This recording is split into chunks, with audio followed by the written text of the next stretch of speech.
গণধোলাই খেলো শ্বশুরি। সন্দেশে হবে না, রাবড়িতে হবে না, আমার মিষ্টি মুখের মিষ্টি হাসির মিষ্টি চাওয়া চাই। সুরসুরি, তুমি এত নোংরা কেন? তুমি আমাকে নোংরা বললে মানে? তুমি পুরো 1 মাস হয়ে গেল স্নান করোনি, তোমার গা দিয়ে পচা গন্ধ বেরোচ্ছে। আমার গা দিয়ে তো ফুলের সুগন্ধ বেরোচ্ছে, আমার পচা গন্ধ পাচ্ছ? আমার নাকে পটি ঢুকে গেছে। দাঁড়া দেখাচ্ছি মজা। সুরসুরি, আবার কি হলো বদি? এই দেখো তোমার দাদা তোমার জন্য পারফিউম এনেছে। পারফিউম কই দাও তো, পারফিউম কই দাও তো। ভালো করে না মেকানিক। যাই এবার কি ছেলে পটাই। যা না, একবার রাস্তায় যা, তখনই আসল খেলা শুরু হবে। বদি কে তুমি?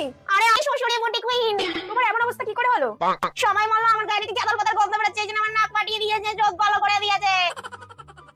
তুমি স্নান করছিলে না বলেই তো আমি তোমাকে 10 দিন পুরনো গোবর পচা জল পারফিউমের বোতলে ভরে দিয়েছিলাম। শয়তান বদি, এবার তো তোমাকে স্নান করতেই হবে সুরসুরি। আমাকে দেখে না কি ব্যাপারে বাবা, কি কেলান কেলালো।